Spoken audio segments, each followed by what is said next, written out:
since April of last year, these firms have had two very significant challenges. They've become regulated by the FCA as of 1st of April 2014, and as a result, they've both got to become compliant with the FCA's rules, which in itself is a significant challenge. They've also got to become authorised by the FCA. We simply wanted to know how those firms were getting on. The survey was really interesting. First of all, there were some expected results, and some results that really surprised us.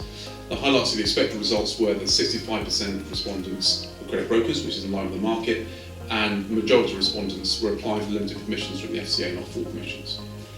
The other thing that didn't really surprise us was that 75% of respondents found that the application process was either very difficult or difficult, and that's not a surprise simply because those people would have been used to the OFT's regime, and the FCA is a far more complicated beast.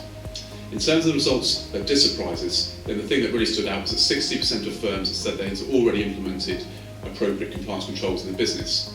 Now, this simply isn't our experience of the market when we talk to regulated firms. The other thing that sits alongside that statistic is that 20% of firms simply didn't know, and that's very similar to say it's turning up to laws to play a test match and not knowing the rules of cricket.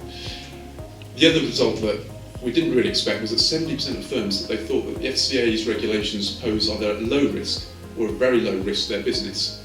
And I'm guessing those people probably don't know what it's like to be on the receiving end of a past business review under pressure from the FCA's supervision or enforcement department, and possibly they've also not been on the receiving end of complaints made to the Financial Ombudsman Service. If they had, they probably wouldn't hold that view.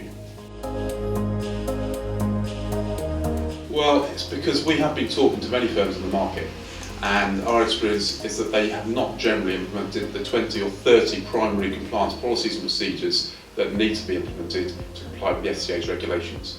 So those policies and procedures are typically in areas such as treating customers fairly, training and competence, financial promotions, ensuring they have a robust sales process that takes into account, for example, pre-contract disclosures and ensuring affordability, and in general, making sure that you comply with the FCA's CONC rules as they're known. These are onerous, and firms that have been operating under the OFT's regime previously would not have had to implement those sorts of controls in the business. So I think it's possible that a lower number than actually stated are compliant with the FCA's rules at a particular point in time, and it's possible that some firms have misunderstood what's required to comply. Well, the consumer credit market's had a very substantial change in the way in which it's regulated. On the 1st of April 2014, 50,000 firms overnight came into the jurisdiction of the Financial Conduct Authority, and as a result into a more onerous regime. So that presents two challenges for those firms.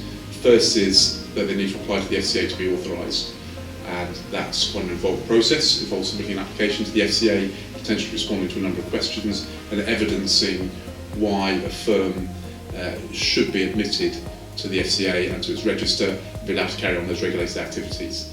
And closely related to that is a requirement to implement 20 or 30 controls, compliance controls in the business, which ensure that the firm complies with the FCA's rules. This is a far more challenging regime than those firms would previously have enjoyed under the Office of Fair Trading.